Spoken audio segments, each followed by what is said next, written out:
नमस्कार, आप सभी को स्वागत है हमारे चैनल पे। आज की वीडियो में हम बात करेंगे legal research and moot court की यूनिट 2 के बारे में। यूनिट 1 हम ऑलरेडी कवर कर चुके हैं, जिसमें हमने ब्रीफिंग ऑफ मूड कोर्ट किया था। तो बेसिकली इसी में जो यूनिट 2 है वो इसी का आगे की बात करती है, मतलब ब्रीफिंग ऑफ मूड कोर्ट के आगे, जो कि उसके नेक्स्ट रिलेटेड टॉपिक्स हैं, that is structure of moot court. तो बेसिकली मूड कोर्ट का स्ट्रक्चर क्या है, जिसमें पहली चीज आती है मूड प्रॉब्लम, मतलब आपको एक प्रॉब्लम दी जाती है। दूसरा टीम, जो कि कंपटीशन है तो आपको एक टीम चाहिए।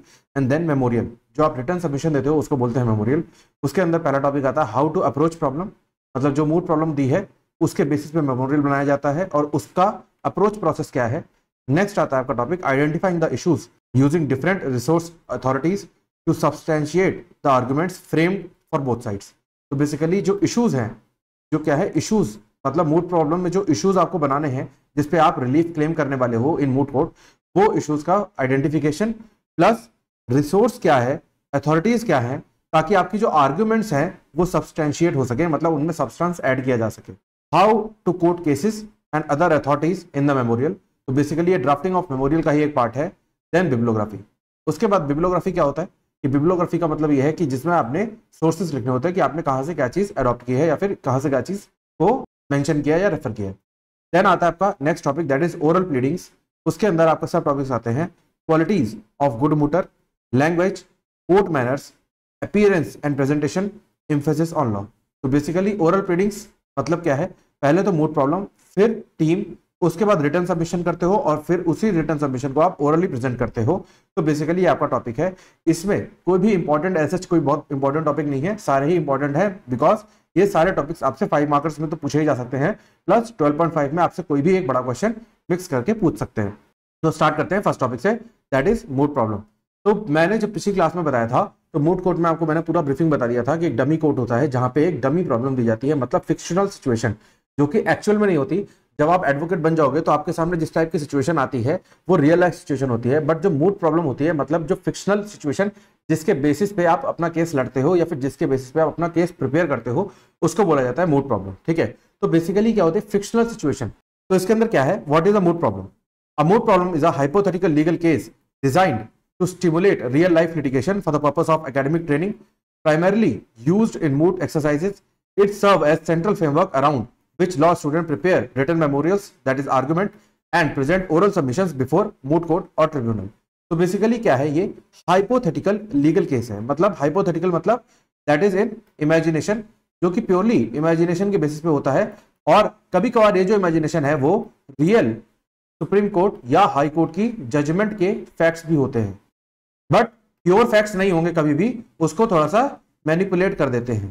ठीक है, तो बेसिकली क्या है, मैनिपुलेटेड फैक्ट्स, मतलब उसमें कुछ चीजें इधर उधर करके, क्योंकि जो प्रॉब्लम बनाई जाती है वो इस तरीके से बनाई जाती है कि उसमें पेटिशनर या फिर प्लेंटिफ और रिस्पोंडेंट या फिर डिफेंडेंट का दोनों का ही कुछ ना कुछ उसमें स्टैंड आउट रह सके, कोई भी एक तरफा प्रॉब्लम नहीं बनाई जाती। Then it is not a real case but it mimics real legal controversies to help student engage with law, interpret statutes, apply case law and sharpen legal argument skill. तो बेसिकली क्या है, ये कोई real case नहीं होता, but क्या है real situation जैसी होती है, मतलब रियल लीगल कंट्रोवर्सी टाइप की होती है कि मतलब आप जब वकील बन जाओगे तो आपके सामने कुछ कुछ वैसे ही केसेस आएंगे इन हायर कोर्ट्स, और इससे आपका फायदा क्या होता है, इससे आपको एंगेजमेंट इन लॉ मिलती है, मतलब आप लॉ में एंगेज हो सकते हो। आपके सिलेबस में जो नहीं है, क्योंकि एक सिलेबस होता है लिमिटेड पार्ट, उसके अलावा भी बहुत सारे लॉज हैं, बहुत सारे एक्ट्स हैं। तो बेसिकली क्या है, मूड कोर्ट करने से आपको सारी चीजें बेनिफिट मिलती हैं। उसके बाद स्टैट्यूट्स का इंटरप्रिटेशन, मतलब जो लॉ है उसको इंटरप्रेट करना in your favour, plus supreme court और हाई कोर्ट की जजमेंट्स को साइड करना, अप्लाई केस लॉ जिसको बोलते हैं supreme court high court judgment cite करना, and sharpen legal argumentation skills. Plus आप जब उसको आर्गुमेंट के रूप में प्रेजेंट करते हो बिफोर कोर्ट या फिर मूड कोर्ट, तो क्या है आपकी जो आर्गुमेंटेशन स्किल्स है वो बेटर हो जाती है as compare to your present skills. उसके बाद स्ट्रक्चर क्या होता है, पहले आता है फैक्ट्स। तो बेसिकली फैक्ट्स मतलब क्या है सिचुएशन रियल लाइफ, जैसे मान लो ए ने बी का मर्डर किया, तो दैट इज अ फैक्ट। ठीक है, तो ये होगा, या मान लो बी इज अ मदर और वो गई, उसने सेक्स डिटर्मिनेशन करवाया of a child, and then उसने क्या करा, जब उसे पता लगा कि वो गर्ल चाइल्ड है तो उसने अबॉर्ट करा दिया। ठीक है, तो ये क्या है, इट इज अ फैक्ट। तो पहले क्या है, फैक्चुअल इश्यूज आपको बताए जाएंगे कि क्या फैक्ट है उस केस के। देन लीगल इश्यूज, पहले आपको फैक्ट्स बताया जाएगा, जैसे मान लो ये वाला जो केस है ये एक तरीके से फैक्चुअल भी है प्लस लीगल भी है। ये फैक्चुअल कैसे है, जो ये सेक्स डिटर्मिनेशन वाली बात हुई ये फैक्चुअल है, उसके बाद ये जो अबॉर्शन वाली बात हुई ये लीगल इशू है। बट फैक्चुअल इशू में अगर मैं आपको और बेटर तरीके से एग्जांपल देने की कोशिश करूं तो उसमें क्या है, फैक्चुअल बैकग्राउंड होता है। जैसे A is a girl belonging to so and so family, उसके बाद वो जो है अपने लव मैरिज करती है या फिर अरेंज मैरिज करती है, एंड देन वो अपने लॉज के हाउस में जाती है जहां पे उसके साथ क्रूएलिटी होती है, ये होता है वो होता है। तो बेसिकली जो बैकग्राउंड ऑफ द केस होता है वो होता है फैक्ट्स, प्लस उसमें जो लीगैलिटी आती है that is clearly identified question of law. तो बेसिकली जो क्वेश्चन ऑफ लॉ आते हैं, मतलब किस तरीके से लॉ को इंटरप्रेट करना है या किस तरीके से लॉ का एप्लीकेशन होगा उस प्रॉब्लम में, वो होता है लीगल इश्यूज। उसके बाद ज्यूरिसडिक्शन, मतलब कौन से कोर्ट में ये केस जाना चाहिए आपके लीगल थिंकिंग के हिसाब से, मतलब अगर आप उसे लॉजिकली सोचो तो वो कौन से कोर्ट के ज्यूरिसडिक्शन में आता है, या तो रियल और फिक्शनल। बेसिकली क्या होता है, ज्यादातर इंडिया को हम इंडिका की तरह रेफरेंस करते हैं, मतलब वो आपके कॉन्स्टिट्यूशन से ही रेफर होता है, बट वो कौन से एग्जैक्टली सुप्रीम कोर्ट में जाएगा, हाई कोर्ट में जाएगा, डिस्ट्रिक्ट कोर्ट में जाएगा, ये चीज आपको फाइंड आउट करनी होती है by law. Then parties involve, तो बेसिकली आपको ये चीज इन्वॉल्व कर देखना पड़ता है कि पार्टीज एप्लीकेंट है, पेटिशनर है, या फिर रिस्पोंडेंट है या डिफेंडेंट है। तो बेसिकली अपील का केस है या लोअर कोर्ट का ही केस है, ये आपको आइडेंटिफाई करना होता है और उसी तरीके से आपको मेमोरियल बनाना होता है। और आपको अगर मान लो अगर लोअर कोर्ट है और सिविल केस है तो आप जाओगे प्लेंटिफ बनके, अगर हायर कोर्ट है या फिर हाई कोर्ट है तो आप जाओगे पेटिशनर बनके इन अ रिट पिटीशन और इन एनी अदर पिटीशन, ठीक है। उसके बाद अगर आपकी कोई एप्लीकेशन मूव करानी है उस कोर्ट में तो आप एप्लीकेंट बन के जाओगे, और अगर सिमिलरली अगर मैं बात करूं रिस्पोंडेंट की या फिर अपोजिशन पार्टी की, तो अगर वो लोअर कोर्ट है, मतलब लोएस्ट कोर्ट है, डिस्ट्रिक्ट कोर्ट है, तो वहां पे होगा डिफेंडेंट, और अगर वो अपीलेंट कोर्ट है तो वो रिस्पोंडेंट हो जाएगा, सिमिलरली एज द केस में भी, ठीक है। उसके बाद नेक्स्ट आता है एनेक्जर्स और डॉक्यूमेंट्स। तो बेसिकली ये क्या है, मूड प्रॉब्लम में ही कुछ एविडेंसेस दिए होते हैं। जैसे मान लो मर्डर हुआ, इस वाले इसका एग्जांपल लेता हूं, जो कि सी ने देख लिया, ठीक है, C is the witness, and then उसके बाद इसमें मान लो एक फैक्ट और आ गया कि जो डी है वो फॉरेंसिक ऑफिसर है और उसने क्या करा है, एग्जामिनेशन करा है ऑफ फिंगरप्रिंट, ठीक है। तो बेसिकली क्या है, ये क्या हो गए, एविडेंसेस हो गए, प्लस कॉन्ट्रैक्ट्स, अगर मान लो सिविल डिस्प्यूट है तो कॉन्ट्रैक्ट की बात हो सकती है between A and B, and laws relevant to the case. तो बेसिकली ये आपको एनेक्जर्स और डॉक्यूमेंट्स के रूप में मूड प्रॉब्लम में भी दिए जा सकते हैं, या फिर आपको अदर से दिमाग से भी वो चीज लगानी पड़ सकती है और वो आपको रेफर करनी पड़ेगी in your memorial. Then purpose of a moot problem in legal research and advocacy training. तो पर्पस क्या है, application of laws to fact. तो बेसिकली क्या है, आपको फैक्ट्स, सेट ऑफ फैक्ट्स दिए होते हैं जिसपे आप लॉ अप्लाई करते हो, तो that is the main purpose. उसके बाद लीगल रिसर्च स्किल्स। तो बेसिकली क्या है, जब मूड प्रॉब्लम डिफरेंट एरियाज की आप रेफर करते हो, डिफरेंट मूड कोर्स में आप पार्टिसिपेट करते हो, तो इन डेप्थ रिसर्च करते हो उन टॉपिक्स पे भी जो आपके सिलेबस में नहीं आते। Then development of legal reasoning. तो आपके पास एक दिमाग डेवलप होता है, एक सोच, एक थॉट प्रोसेस बन जाता है कि आप वहां पे लॉ को अप्लाई करते हो और साथ ही साथ उस पर डिबेट करके कि यही लॉ यहाँ पे क्यों अप्लाई हुआ और दूसरा लॉ यहाँ पे क्यों अप्लाई नहीं हुआ, इस तरीके से आप डिफाइन उस चीज को करते हो, प्लस आपको उससे इंटरप्रिटेशन आता है। Then training in legal drafting. जब आप मेमोरियल बनाते हो तो that is a legal draft. तो आप ड्राफ्ट बेसिकली किस तरीके से बनाया जाता है, बिकॉज ये चीज हमारे एडवोकेसी में कही जाती है कि एक बेटर और या फिर एक बेस्ट एडवोकेट में यही डिफरेंस होता है कि वो पर्सन अपना ड्राफ्ट खुद तैयार करता है, किसी टाइपिंग वाले पर्सन से अपना ड्राफ्ट नहीं बनवाता, वो अपना दिमाग लगाता है और वो खुद अपना ड्राफ्ट तैयार करता है। And then oral advocacy skills. तो बेसिकली जो मूड प्रॉब्लम है वो क्या करती है, ओरल एडवोकेसी स्किल्स को भी डेवलप कराती है बाय जो आपका रिटर्न मेमोरियल है उसको आप जब ओरल जज के सामने प्रेजेंट करते हो, तो ये क्या है, ओरल एडवोकेसी स्किल्स को भी डेवलप कराती है। Then moot problem and legal research a close relationship. इसके बीच में क्लोज रिलेशनशिप है बिकॉज ये दोनों एक दूसरे के साथ एसोसिएटेड है। बिकॉज प्रॉब्लम मतलब क्या है, कोई समस्या, अब समस्या का समाधान कैसे होगा, by researching on that problem, ठीक है। तो अगर आप उस समस्या पे शोध करोगे तभी आपको उसका समाधान मिलेगा, ठीक है। तो अब क्या है, conduct doctrinal research. That is doctrinal मतलब जो डॉक्ट्रिन्स ऑलरेडी इस्टेब्लिश्ड हैं उसके अकॉर्डिंग रिसर्च करते हो इस्टेब्लिश्ड डॉक्ट्रिन पे, ठीक है। देन जो कि क्या है, केस लॉज या स्टैट्यूट्स। स्टैट्यूट्स मतलब जो एक्ट्स है, या फिर केस लॉज मतलब जो सुप्रीम कोर्ट और हाई कोर्ट की जजमेंट है इन योर फेवर। उसके बाद नेक्स्ट आता है आपका नॉन डॉक्ट्रिनल टूल्स, मतलब क्या है, सोशल इंपैक्ट पॉलिसी रिसर्च। तो बेसिकली क्या है, जो चीज ऑलरेडी डिराइव्ड नहीं है इन डॉक्ट्रिन्स, जैसे सोशल इंपैक्ट, मान लो पीसीपीएनडीटी एक्ट आई जो कि बिफोर डिलीवरी आपके बच्चे की जेंडर क्या है वो चीज रोकने से, मतलब उस चीज को डायग्नोस करने से रोकती है। तो ये क्या है, सोशल इंपैक्ट इसका क्या है, इस तरीके से उसमें प्रॉब्लम में मेंशन होता है जिसको आप एनालिसिस करके एक डॉक्ट्रिन डिराइव करते हो जो कि अभी तक नहीं आई है। Then evaluating conflicting judicial opinion. तो बेसिकली जब भी एक चीज कही जाती है, जब भी आप कोई रियल लाइफ में केस प्रिपेयर करोगे इन फ्यूचर, तो ये बात ध्यान रखना, हमेशा आपको अपोजिट पार्टी की तरह सोचना है। तो जब आप अपोजिट पार्टी की तरह सोचोगे तो आपको ये पता लगेगा कि उनके पास मैक्सिमम किस पॉइंट तक वो जा सकते हैं, और जब उनका मैक्सिमम पॉइंट आपको पता लग जाएगा तब वहां से आपको अपनी रिसर्च शुरू करनी है, बिकॉज उनके पॉइंट को आपको ओवरऑल करना है। तो बेसिकली क्या है इसमें कॉन्फ्लिक्टिंग जुडिशियल ओपिनियन का मतलब क्या है, आपको जैसे मान लो एक प्रॉब्लम दी गई, अब उस प्रॉब्लम के बेसिस पे आप मान लो पिटिशनर की तरफ से हो या रिस्पोंडेंट की तरफ से हो, तो आपको एनालिसिस, अगर मान लो पिटिशनर की तरफ से हो तो आपको एनालिसिस इस तरीके से करना है कि ऐसी कोई जजमेंट जो रिस्पोंडेंट के फेवर में हो और जो कि लेटेस्ट आई हुई हो, ठीक है। तो आपको पहले ऐसी जजमेंट ढूंढनी है, उसके बाद आपको क्या करना है, ऐसी जजमेंट के लिए अपने फेवर की कोई उससे भी लेटेस्ट जजमेंट या उससे हैवी बेंच की जजमेंट ढूंढनी है। जैसे मान लो फॉर एग्जांपल रिस्पोंडेंट के लिए 2024 में जजमेंट आई विद 5 जजेस बेंच, ठीक है, बट आपके फेवर में 2023 में जजमेंट आई थी विद 7 जजेस बेंच, ठीक है। तो क्या है यहाँ पे, आप बेशक उनकी लेटेस्ट है बट आपकी क्या है हैवी जज बेंच है, तो आप उसको मेंशन कर सकते हो। तो यहाँ पे क्या है कॉन्फ्लिक्टिंग जुडिशियल ओपिनियंस है जिसको आप रिसर्च आउट करते हो। Then explore comparative legal system if the problem is international in nature. तो बेसिकली क्या है आजकल इंटरनेशनल मूड कोर्ट भी चलते हैं, तो जिसकी वजह से क्या है जो प्रॉब्लम है वो इंटरनेशनल प्रॉब्लम्स को रेफर करती है, मेंशन करती है। अब जब इंटरनेशनल मैटर्स आते हैं तो ऑब्वियस सी बात है कंपैरेटिव चार्ट हो जाता है कि मतलब इस देश की अगर प्रॉब्लम है या मान लो इन दो देशों के बीच की प्रॉब्लम है तो अदर कंट्रीज किस तरीके से सेम प्रॉब्लम को डील कर रही है, तो एक कंपैरेटिव लीगल सिस्टम बन जाता है ताकि हम एक बेटर आउटकम पे आ सके। Then these are your examples. उसके बाद आगे बढ़ते हैं, that is example of legal issue in moot court. ये आप लोग देख लोगे, मतलब ये आपके बेसिकली कंटेंट के लिए है। मुझे लगता है आपको कंसेप्ट तो समझ में आ ही गया होगा, तो कंटेंट आपको किस तरीके से एग्जाम में पढ़ाना है ये आप देख लोगे। तो इसके साथ ही अगर आपको कोई डाउट हो इन प्रॉब्लम्स को समझने में तो आप मुझे कमेंट सेक्शन में पूछ सकते हो और होपफुली मैं आपको जवाब दे दूंगा। And that is your conclusion. उसके बाद नेक्स्ट बढ़ते हैं हमारा topic, that is the team. अब पिछली वीडियो में मैंने क्लियर किया था टीम बेसिकली या तो 2 मेंबर की होगी मिनिमम या फिर 3 मेंबर्स। अगर आप रियल में मूड कोर्ट करने की सोच रहे हो बेसिस ऑन दिस सब्जेक्ट तो आपको 3 मेंबर टीम बनानी चाहिए, बिकॉज इससे क्या है डिवीजन ऑफ वर्क बेटर हो जाता है। कैसे? इसमें प्रॉपरली एक रिसर्चर हो जाएगा, एक स्पीकर 1 हो जाएगा और एक स्पीकर 2 हो जाएगा, ठीक है। तो बेसिकली क्या है इसमें डिवीजन ऑफ वर्क बेटर रहता है as compare to 2 member team. अब इसमें क्या है, इसमें हो जाएगा एक रिसर्चर और एक वही बन जाएगा पर्सन स्पीकर, मतलब एक पर्सन 2 रोल्स को प्ले करता है और इसमें एक हो जाएगा स्पीकर 2/1।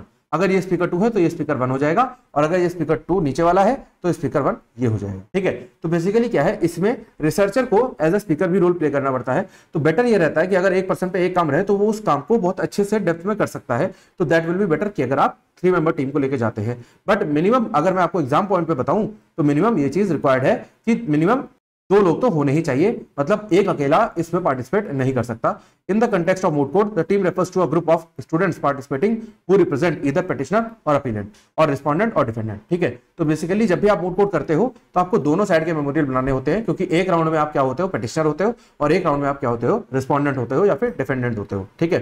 अब इसमें क्या है स्ट्रक्चर ऑफ मूड कोर्ट की, इसमें moot court team consist of 2 और 3 मेंबर्स, ये मैं बता ही चुका हूं। Assigned specific roles.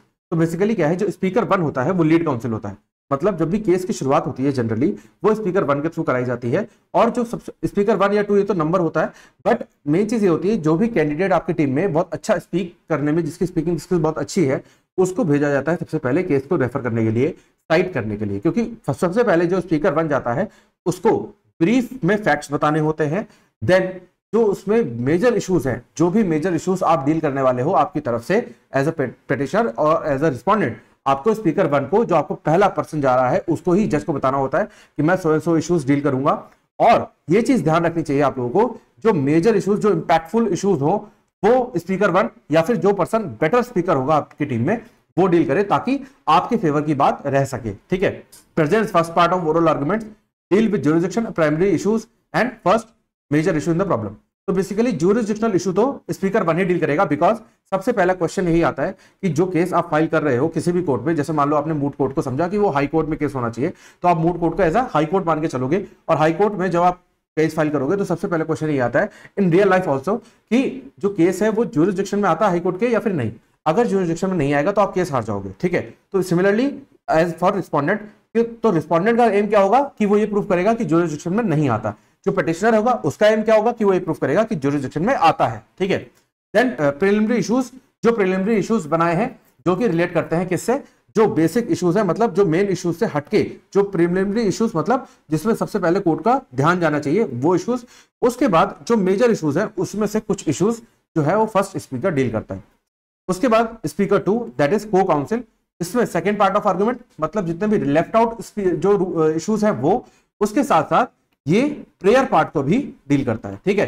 तो जनरली मैंने देखा है जब मैं जज बन के गया हूं मूड कोर्ट में, तो कुछ टीम्स ऐसा करती हैं कि वो स्पीकर 1 एंड स्पीकर 2 आते हैं, मतलब पहले स्पीकर 1 आएगा, वो सारे इश्यूज जो भी उसको डील करने होंगे वो करके चला जाएगा, देन स्पीकर 2 आएगा और वो क्या करेगा, प्रेयर के छोड़ के सारे इश्यूज डिस्कस कर देगा और फिर वो बोलता है कि द काउंसिल सीक्स परमिशन कि स्पीकर 1 आ सके और स्पीकर 2 जा सके ताकि स्पीकर 1 प्रेयर साइड करे। तो बेसिकली ये प्रैक्टिस तो होती है but that is not decent in the court of law. तो जो स्पीकर नंबर 2 होता है जनरली उसी को प्रेयर बोलनी चाहिए, मतलब प्रेयर मतलब जो चीज आप कोर्ट से डिमांड कर रहे हो, जो रिलीफ आप कोर्ट से डिमांड कर रहे हो, ठीक है। Then focuses on substantive legal issues, factual analysis और पॉलिसी कंटेंशन। तो बेसिकली ये इसका फोकस होता है, मतलब जो बचे हुए इश्यूज हैं सब्सटैंशियल हैं, क्योंकि इश्यूज हैं तो सब्सटैंशियल तो है ही, प्लस वो लेफ्ट आउट इश्यूज हैं जो कि स्पीकर नंबर 1 ने डील नहीं करे। Then response to question from जजेस, ये दोनों ही स्पीकर्स करते हैं। इसमें यहाँ पे भी ये चीज मेंशन हो जाएगी कि जो स्पीकर 1 है वो भी जजेस के क्वेश्चन को आंसर करता है अगर कोई जज क्वेश्चन पूछता है तो। देन आता है आपका रिसर्चर और मेमोरियल ड्राफ्टर। तो बेसिकली ये जो पर्सन होता है ये बैकबोन ऑफ द टीम होता है या बैकबोन ऑफ द कंपटीशन होता है, बिकॉज रिसर्चर का काम क्या होता है, एक पर्टिकुलर टॉपिक पे इन डेप्थ रिसर्च करना, मतलब कोई भी आर्टिकल या कोई भी ऐसा लॉ जो उसकी फेवर का है उसको ना छोड़ा जाए। प्लस जो जजेस क्वेश्चन पूछते हैं, जब मूटर आपका जो स्पीकर है वो अटक जाता है तो रिसर्चर का रोल होता है कि एक चिट पे उसका आंसर लिख के उसको पास करना ताकि वो आंसर कर सके, ताकि लीगल ओपिनियन जजेस के माइंड में जाए कि आपको लॉ पता है, ठीक है। देन उसके बाद आता है आपका next, that is team responsibilities in moot court. क्या रिस्पॉन्सिबिलिटीज होती है, रिसर्च एंड प्रिपरेशन। तो बेसिकली रिसर्च करना इन डेप्थ, तो बेसिकली क्या है, जहां पे 3 लोगों की टीम होती है उसमें ये काम इजीली डिवाइडेड होता है, बट रोल और रिस्पॉन्सिबिलिटी हर टीम मेंबर की होती है कि उसमें रिसर्च में हेल्प करे एंड जो प्रिपरेशन ऑफ मेमोरियल है उसमें हेल्प करे। Then oral advocacy. Oral advocacy मतलब जो प्रेजेंटेशन ऑफ द आर्गुमेंट्स है वो करे, प्लस जो क्वेश्चंस ऑफ जजेस है, जो क्वेश्चंस जज जो क्वेश्चन पूछ रहा है उसको एंटिसिपेट करे और उसको रियल उस सेंस में आंसर करे। बट एक चीज ध्यान रखना कि कभी भी वो क्वेश्चन ट्विस्ट करने की कोशिश ना करे, मतलब आंसर अगर आपको नहीं पता है तो आंसर को ट्विस्ट करने की कोशिश या जज को मिसगाइड करने की कोशिश मत करो, बल्कि क्या बोल दो कि आपको आंसर नहीं पता है, जो भी आपको कहना है इन अ डिसेंट मैनर वो आप कह सकते हो, बट जज को ट्विस्ट करने की कोशिश मत करो या फिर कॉन्फिडेंटली कोई गलत आंसर देने की कोशिश मत करो, बिकॉज जज जो क्वेश्चन पूछता है उसे पता होता है। Then develop court room etiquette and persuasive arguments. तो बेसिकली कोर्ट रूम एटिकेट को डेवलप करना है, ये नहीं कि मछली बाजार बना दिया है, बल्कि कोर्ट रूम के एटिकेट को जो रियल कोर्ट्स में एटिकेट फॉलो होता है, high court and supreme court, वही कोर्ट में आपको फॉलो करना है moot courts. Manage rebuttal and surrebuttals effectively. तो बेसिकली क्या होता है, फर्स्ट रिबर्टल मैं आपको बता देता हूं, रिबर्टल सर रिबर्टल क्या होता है। जो फर्स्ट राउंड होता है उसमें पेटिशनर साइड बोलती है, सेकेंड राउंड में रिस्पॉन्डेंट साइड बोलती है, फिर आता है रिबर्टल। जब रिस्पॉन्डेंट साइड बोल रही होती है तो पेटिशनर क्या करता है, उसका जो बोले हुए पॉइंट्स है उसका क्रॉस तैयार करता है, मतलब उनके लिए क्वेश्चंस तैयार करता है। क्वेश्चन इन द सेंस मतलब उन्होंने जो क्वेश्चन रिस्पॉन्डेंट ने पेटिशनर की साइड पे उठाए उसका जवाब तैयार करता है। प्लस थर्ड राउंड आता है सर रिबर्टल का, जो कि रिस्पॉन्डेंट तैयार करता है जब पेटिशनर बोल रहा होता है, ठीक है। मतलब जो पेटिशनर रिबर्टल में क्वेश्चंस क्रिएट करता है उसका जवाब रिस्पॉन्डेंट देता है। तो बेसिकली ये होता है। उसके बाद टाइम मैनेजमेंट क्या है, जो मूड कोर्ट कंपटीशन है वो प्योरली टाइम का कंपटीशन है। ये रियल कोर्ट कहा इसको जाता है कि डमी कोर्ट है, बिकॉज यहाँ पे टाइम आपको अनलिमिटेड नहीं मिल सकता, या पर्टिकुलर डेट्स जैसे रियल कोर्ट में मिलती है वो नहीं मिल सकती, क्योंकि लिमिटेड टाइम का कंपटीशन होता है, 3 से 4 दिन का मैक्सिमम। तो इसमें खत्म करना होता है तो आपको डेट्स अलॉट नहीं की जा सकती, तो इसलिए आपको मिनट्स अलॉट किए जाते हैं कि आपको इतने मिनट में अपना केस खत्म कर देना है। Then in the competition sitting teams usually argue both sides petitioner and respondent in different rounds. तो बेसिकली क्या है, दोनों साइड से आपको प्रिपेयर करना है, पेटिशनर और रिस्पोंडेंट दोनों तरफ से, और आपको दोनों ही साइड को रिप्रेजेंट करना होता है इन डिफरेंट राउंड्स। इवैल्यूएशन कैसे बेस्ड होता है, लीगल नॉलेज पे, clarity and coherence of the argument पे, team coordination, use of authorities and case law, handling of जजेस questions, and these are your points of evaluation. तो इसके साथ साथ ये पॉइंट्स आपको ध्यान रखने हैं जब भी आप मूड कोर्ट में पार्टिसिपेट करो, तो इस पॉइंट पे आपका ध्यान होना चाहिए। अगर आपको मूड कोर्ट कॉम्पिटिशन जीतना है तो मतलब आपके पास लीगल नॉलेज सफिशिएंट होनी चाहिए, मतलब आपका जो केस है उससे रिलेटेड सारी चीजें आपको पता होनी चाहिए। Then clarity and coherence of the argument, मतलब आप जो आर्गुमेंट दे रहे हो वो क्लियर होना चाहिए कि आप क्या कहना चाहते हो, और उस आर्गुमेंट पे आपको स्टिक करके रहना है। ऐसा नहीं जज ने क्वेश्चन पूछा तो आप अपने आर्गुमेंट से पीछे हट गए, ऐसा कई बार मैंने देखा है कि मूड कोर्ट्स में जो टीम जाती है वो अपने आर्गुमेंट से ही पीछे हट जाती है। एंड देन टीम कोऑर्डिनेशन, मतलब जो टीम का कोऑर्डिनेशन होता है, जैसे मान लो जजेस कोई क्वेश्चन पूछ रहे हैं फ्रॉम स्पीकर 1, अब जो स्पीकर नंबर 2 एंड जो रिसर्चर बैठा है वो तो खाली है, वो बोल तो नहीं सकता, बट वो चिट में लिख सकता है और वो चिट पास ऑन कर सकता है टू द स्पीकर नंबर 1। इससे क्या दिखता है, टीम कोऑर्डिनेशन दिखता है। Then use of authorities and case law, तो बेसिकली अथॉरिटीज मतलब सेक्शंस और आर्टिकल्स, या जो आपने एक्ट्स रेफर करी हैं, और केस लॉज मतलब सुप्रीम कोर्ट का केस है, अगर आप सुप्रीम कोर्ट में जा रहे हो तो अगर आप वन जज बेंच पे या 2 जज बेंच पे जा रहे हो तो आपको मोर देन 2 जज बेंच के केसेस आपको रेफर करने हैं। एंड देन हैंडलिंग ऑफ जजेस क्वेश्चन, जो जज के क्वेश्चन है उसको किस तरीके से हैंडल करते हो, कितना फियरलेस रहते हो, प्लस कितना काम रहते हो, फ्रस्ट्रेट झिझिराहट नहीं होती, वो चीज आपको बेटर मार्क्स देती है एज कंपेयर टू अदर्स। उसके बाद ये आपका एग्जांपल है एंड देन ये आपका कंक्लूजन आ जाता है। उसी के साथ हमारा नेक्स्ट टॉपिक शुरू हो जाएगा, that is memorial in the moot court. तो बेसिकली मेमोरियल क्या होता है, written submission by the parties. तो आप जब भी मूड कोर्ट कंपटीशन में पार्टिसिपेट करते हो तो आपको रिटन सबमिशन देना होता है और उसकी डेडलाइन अलग होती है। Written submission prepared by each team for both sides, तो दोनों साइड से आपको बनाना होता है, petitioner and appellant, respondent and defendant. It is a written version of legal argument that participant present during oral arguments. तो बेसिकली क्या है, ये रिटन वर्जन होता है ऑफ ओरल आर्गुमेंट, जो आप ओरली प्रेजेंट करने जा रहे हो वो रिटन फॉर्म में दिया जाता है। क्यों दिया जाता है, ताकि जजेस जो बैठे हैं आपके सामने उनको भी पता हो कि आप किस सेंस में क्या कह रहे हो और कहां से क्या कह रहे हो, ठीक है।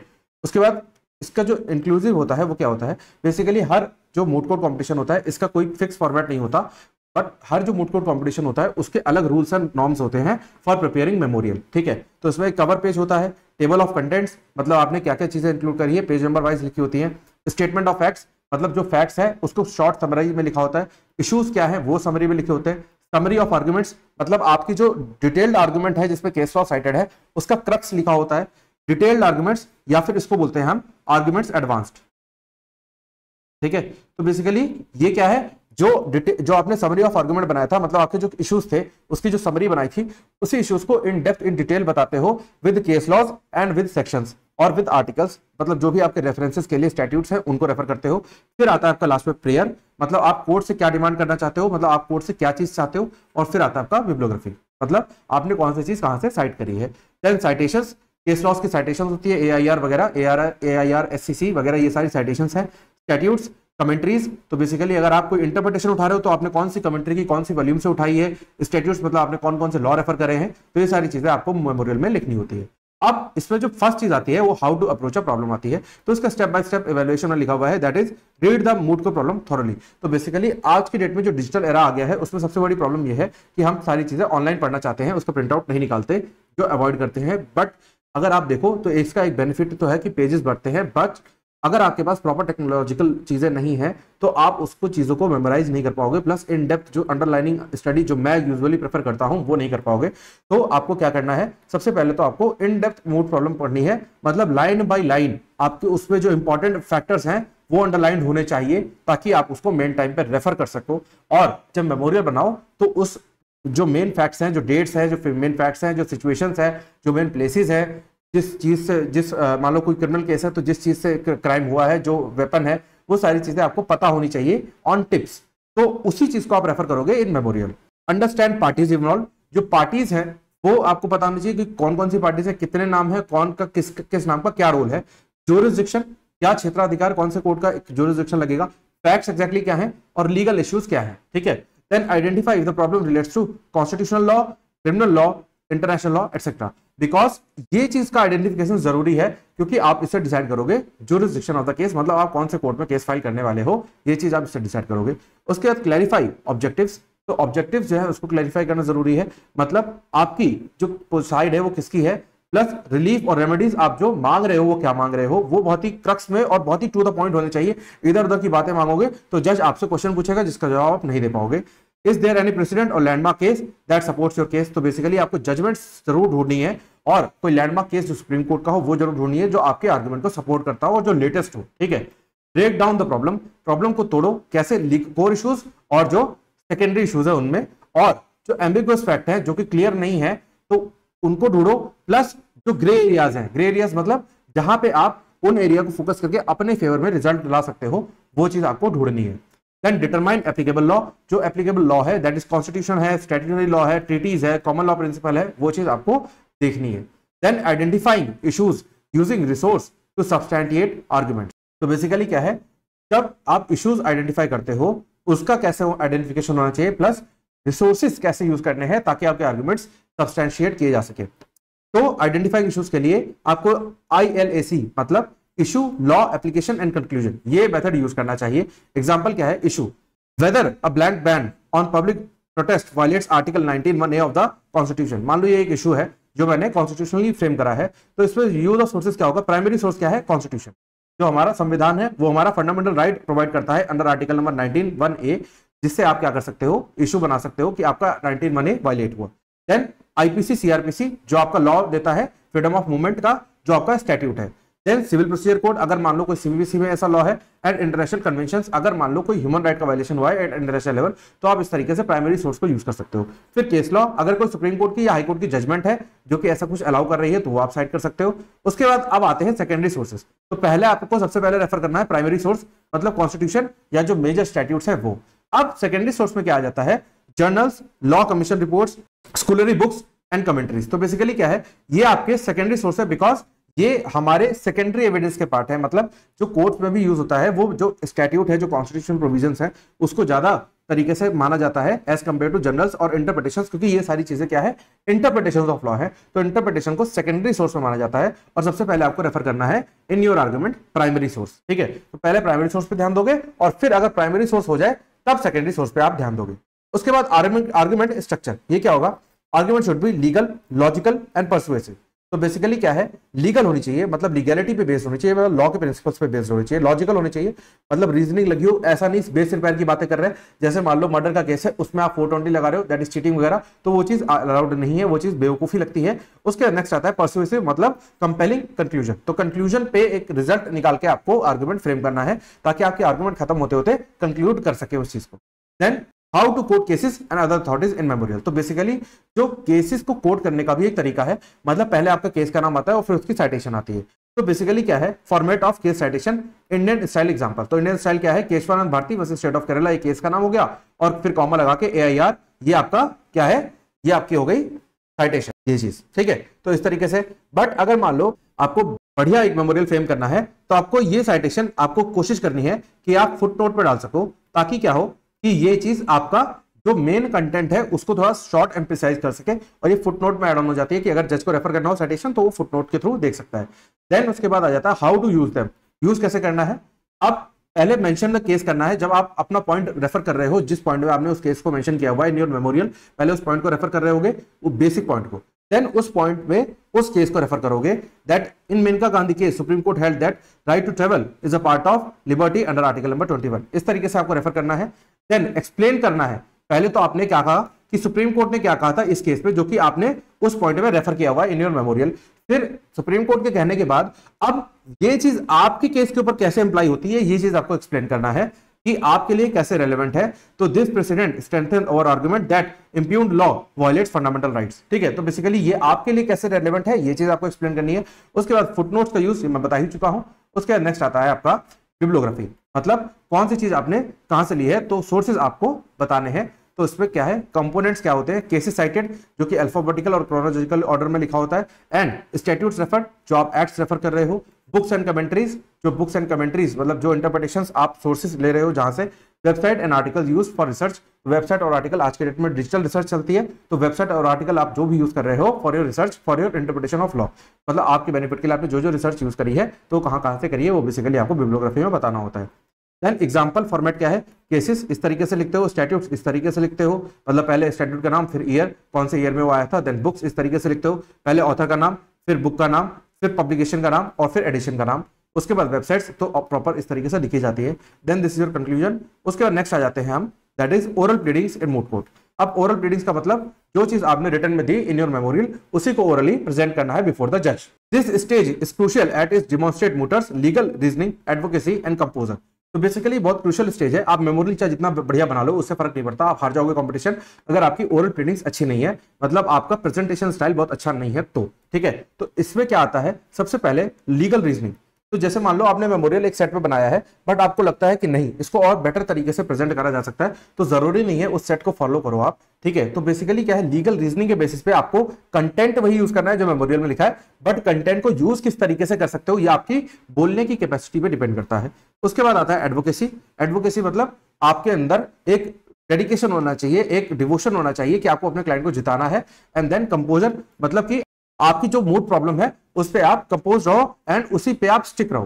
देन क्वालिटीज ऑफ गुड मूटर या फिर गुड मूड कोर्ट स्पीकर, ठीक है। अब इसके अंदर क्या क्वालिटी होती है, clarity of thought and speech. तो जो स्पीच और क्लैरिटी ऑफ थॉट होती है वो बहुत जरूरी है, कि मतलब आपके आर्गुमेंट जो स्ट्रक्चर्ड होने चाहिए, डिलीवर क्लियरली होने चाहिए और विदाउट अननेसेसरी इधर उधर की बातें नहीं होनी चाहिए। देन कॉन्फिडेंट नॉन एरोगेंस, तो बेसिकली एरोगेंस नहीं होना चाहिए, एटीट्यूड नहीं होना चाहिए कि आपने बहुत डिटेल में रिसर्च करी है, बट कॉन्फिडेंस बहुत जरूरी है। ये एटीट्यूड नहीं होना चाहिए एंड कॉन्फिडेंस होना चाहिए।